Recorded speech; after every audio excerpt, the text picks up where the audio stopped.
Saya ngelihatnya Menteri KKP itu menganggap rakyat kita ini tolol buta. Kenapa? Pagar 30 kilo. Masa yang dinyatakan bersalah memasang itu cuman si Arsin kepala desa Kohot, yang dalam hal ini yang paling tokoh terkenalnya adalah si Aguan CS, di backup oleh para pengkhianat yang notabene itu sebetulnya tetangga kita, saudara kita, yaitu polisi, abdesi, BPN, dan ada lagi yang lain. Ini orang nggak pernah mau sadar nih, nggak pernah sadar karena kalau otaknya Aguan dengan orang-orang dia yang namanya Alia Napi, Engcun, Gojali, dia tuh nggak kenal dosa dan nggak kenal apa-apa. Dianggap sama semua dia. Maka saya bilang ini orang nggak beragama gitu. Nah kita orang beragama yang punya tuntunan yang begitu jelas, Islam kita semuanya ini, masa takut dengan makhluk-makhluk kayak gini nih? Saya benci orang Cina yang kayak si Aguan itu, rakus, licik, yang lain enggak.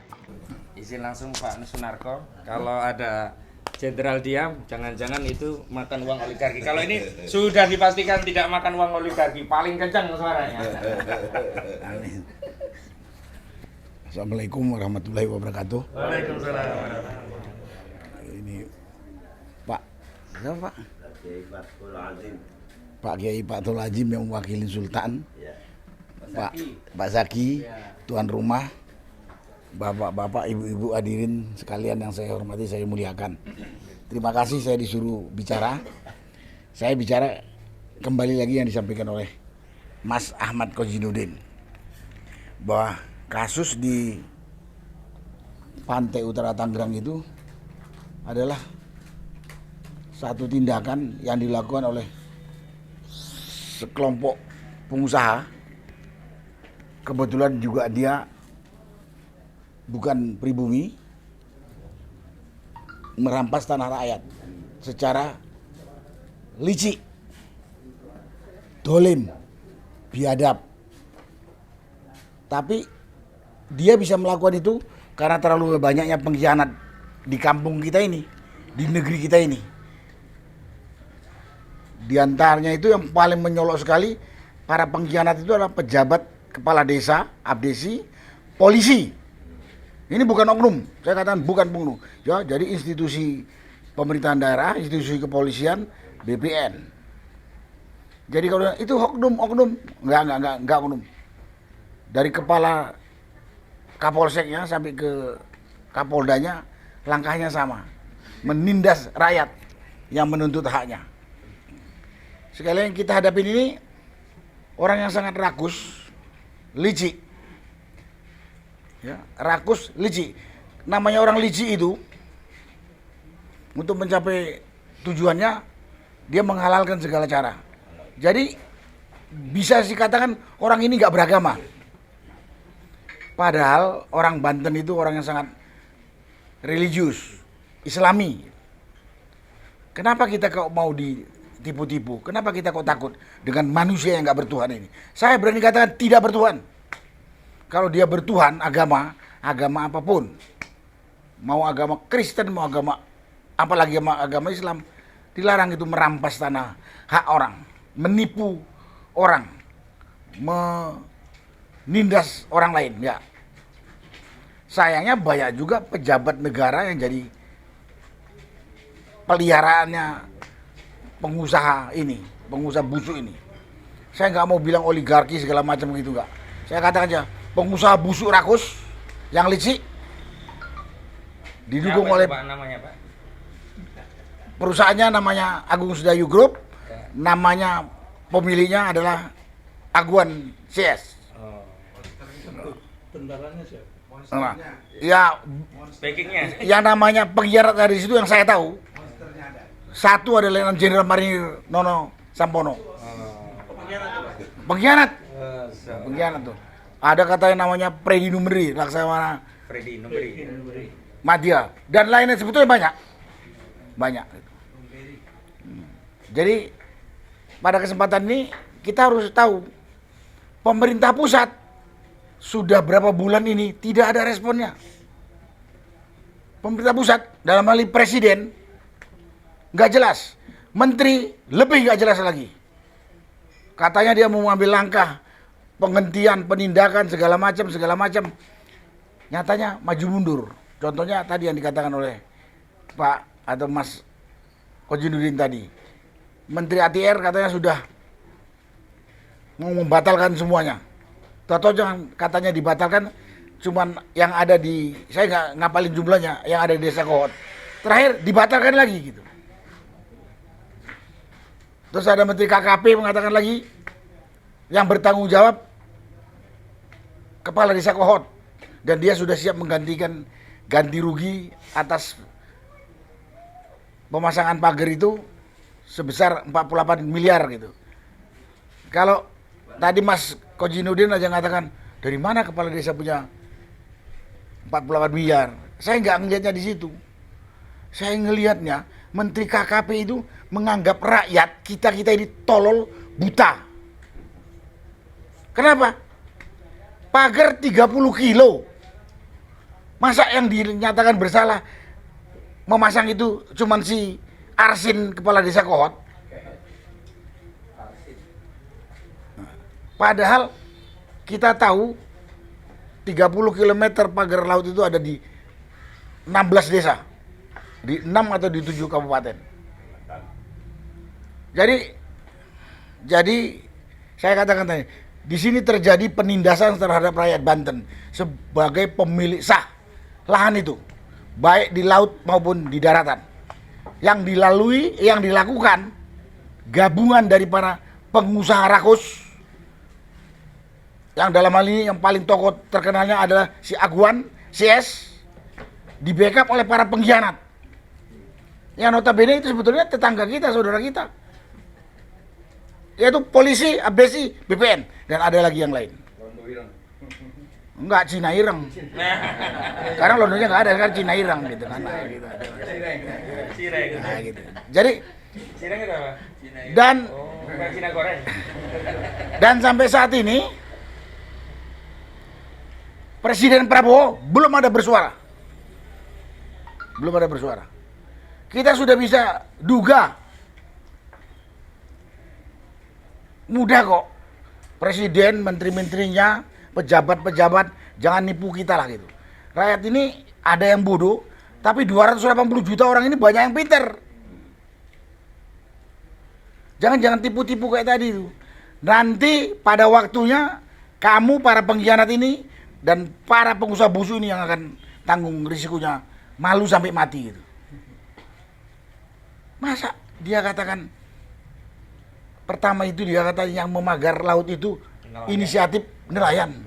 Sekarang pikir saja, ngapain nelayan membangun sesuatu yang menyusahkan dia dengan mengeluarkan biaya yang diduga puluhan miliar. Orang gila pun nggak percaya. Tapi bisa keluar ucapan itu dari mulutnya pejabat negara gitu. Bagaimana biadabnya pejabat negara menipu kita itu? Bagaimana biadabnya? Kita ini dianggap apa gitu? Itu dari pernyataan yang tadi banyak loh dari disebutkan Mas Ahmad Kojinuddin tadi, saya nggak mau katakan. Tapi saya melihat penindasan di lapangan itu lebih biadab lagi. Dan ini udah berjalan sebelum ada PSN. Jadi Aguan ini, jadi pejabat kita juga banyak yang biadab. Yang notabene ada di depan mata kita. Dan lain-lain banyak, saya udah nggak bisa katakan lagi. Tadi udah jelaskan oleh Mas Ahmad Kojinuddin. Dari situ yang bisa kita simpulkan, kita udah nggak bisa percaya kepada DPR, legislatif, kita tidak bisa percaya kepada eksekutif, pemerintah. Aparat-aparat yang katanya suka mengayomi kita pun nggak bisa. Berarti kita yang harus menyusun kekuatan berjuang melawan itu. Nanti dalilnya nanya sama Mas Ahmad Kojinuddin. Pak Kiai ya. Mempertahankan hak milik itu adalah perjuangan suci. Jihad. Itu yang menurut saya. Karena kenapa saya ngomong begini? Saya kalau ke lapangan, sampai saya berapa kali diserbu oleh preman itu. Masa sekitar situ, ini ada Mas Kang Odi ini, nggak ada yang mau datang. Nggak ada yang mau datang. Takut. Udahlah, mati memperjuangkan hak, kalau istilah anak muda itu mati keren. Kalau prajurit itu mati di daerah pertempuran itu mati keren. Mati kesatria.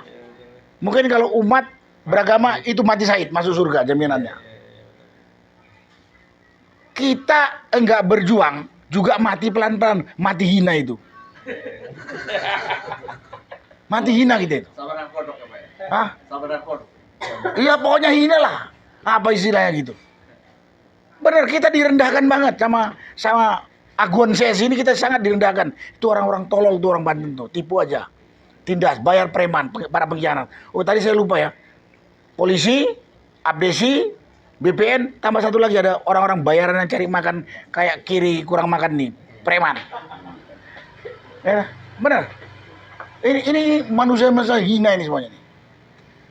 Tapi mungkin yang paling hina ya pejabat, abdesi, BPN dan polisi. Kalau yang namanya preman nih ya dia cari makan sih. Kalau pejabat ini kan udah dikasih makan negara. Karena rakusnya dia masih terima uang dari Aguan. Itu. Tapi yang perlu saya sampaikan di sini, kita udah bisa lihat sekian lama kita punya perwakilan yang kita pilih mengkhianati kita. Dari situ kita harus simpulkan, kita harus melawan. Kita harus melawan. Saya yakin menang. Jangan lupa kita berdoa, mohon kepada Yang Maha Kuasa bahwa perjuangan kita ini perjuangan yang lurus gitu. Karena kalau tidak kita ini orang nggak pernah mau sadar nih, nggak pernah sadar karena kalau otaknya Aguan dengan orang-orang dia yang namanya Alianapi, Engcun, Gojali, dia tuh nggak kenal dosa dan nggak kenal apa-apa. Dianggap sama semua. Sama semua dia. Maka saya bilang ini orang nggak beragama gitu. Nah kita orang beragama yang punya tuntunan yang begitu jelas, Islam kita semuanya ini, masa takut dengan makhluk-makhluk kayak gini nih? Masa kita takut dengan makhluk-makhluk ini?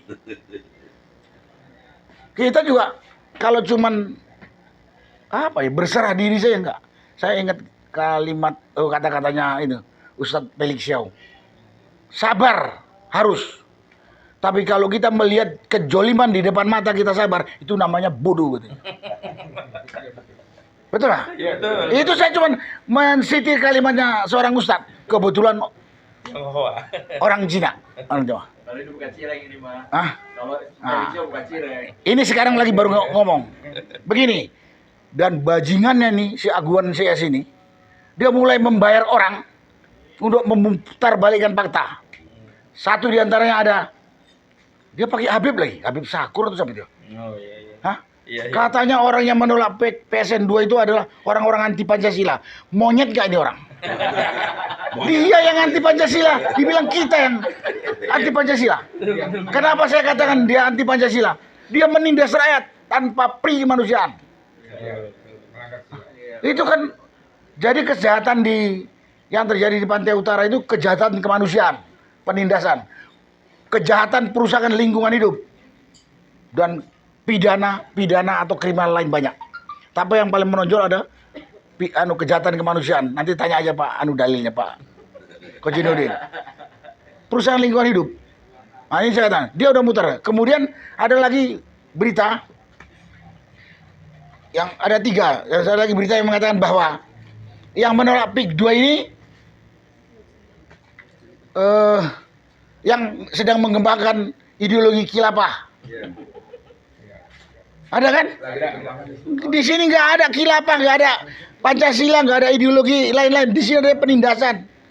Jadi jangan sampai kita mau bodoh-bodohin sama manusia kayak gini. Kita udah punya khilafah Pancasila. Nah, yang ketiga, ada yang mengatakan ini orang yang anti PIK 2 PC ini kan orang-orang yang anti Cina. Ya saya anti Cina yang sejenis Aguan. Cina lain tidak. Mantap. Cina lain enggak. Ya. Enggak, kita enggak orang Cina atau orang Cina sejenis Aguan. Ya kalau sejenis Aguan itu diantaranya Alianapi. Ya. Engcun. Nah, itu mah musuh kita. Kalau ada yang lain-lain musuh kita. Kalau yang sejenis itu. Kalau yang lain enggak ada urusan. Karena itu pada kesempatan ini juga, kalau nanti ini bersebar, saya mengharapkan saudara teman dari etnis Tionghoa yang baik-baik itu, ingatkan Aguan. Kalau rakyat Banten nanti ngamuk, enggak, yang terlihat belum tentu cuman si Aguan doang. Orang lain yang mirip Aguan disapu juga sama rakyat. Kayak kasus 98. Ya kan? Jadi saya pada kesempatan juga minta teman-teman saudara dari etnis Tionghoa yang baik-baik kayak kita gini, ya, yang tidak berteman sama Aguan, ingatkan manusia atau orang Cina sejenis Aguan ini. Sejenis Aguan ini. Supaya kalau Aguan tetap merajalela dari rakyat ngamuk, kita nggak tahu. Ingat aja lah, dulu yang kianat waktu anak-anak Nabi Nuh, yang durhaka itu kan anak Nabi Nuh aja tuh kan. Tapi yang baik-baik itu disapu semua sama Allah kan, dibanjirin semua ya. Ya sama, kita juga kalau terjadi sesuatu hal kita juga kena juga. Inilah bagian untuk menghindari kutukan atau apa itu, ajab seperti itu gitu. Itulah yang perlu saya sampaikan. Kita harus berjuang. Kita udah lihat yang namanya orang-orang yang kita pilih khianat sama kita. Khianat sama kita. Dan pada kesempatan ini juga saya katakan, kita enggak, kan ada yang mengatakan ini orang yang benci Cina. Iya, saya benci orang Cina yang kayak si Aguan itu. Rakus, licik. Yang lain enggak. Saya sampaikan tolong sama teman-teman. Ini udah dikembangkan, betul kan? Berita itu kan sudah bersebar kan? Nah, ini saya sampaikan gitu. Saya sampaikan. Tidak, yang lain-lain enggak, kita enggak ada urusan. Buktinya Chandra malah jadi korban ya. Oh, ya. Di situ juga saya tahu ada 5 atau 6 orang kena selain Charlie Chandra yang jadi korban si Aguan Rakus ini. Yang Cina juga ya. Yang Cina juga. Nah, jadi mohon teman-teman kita di sini ini kan tokoh nih, sampaikan informasi ini. Jangan termakan dengan sama berita-berita buzzer mereka. Bahkan ada yang kiai haji ustadz jadi buzzer. Siapa? Said Agil. Dibilang itu tanah terlantar. Mana ada tanah terlantar di sana? Coba tanya Pak Sultan itu, wakil ustaz. Semua dikelola oleh rakyat. Kalau nggak sawah, tambak, ya mungkin perumahan. Dibilang tanah terlantar. Di padang pasir sana mungkin ada yang dilihat Said Agil tanah terlantar. Gitu. Nah ini banyak sekali orang-orang kayak gini. Kita jangan termakan.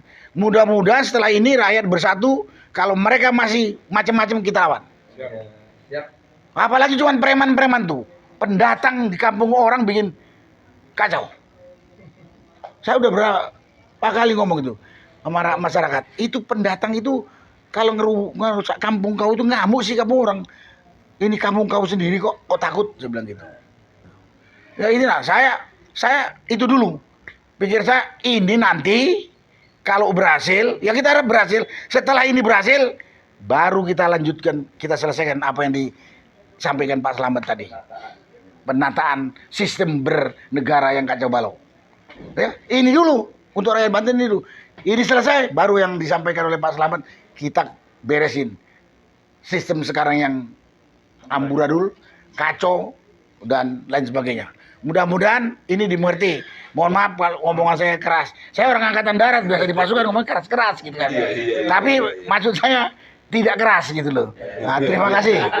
Mohon maaf. Wassalamualaikum warahmatullahi wabarakatuh.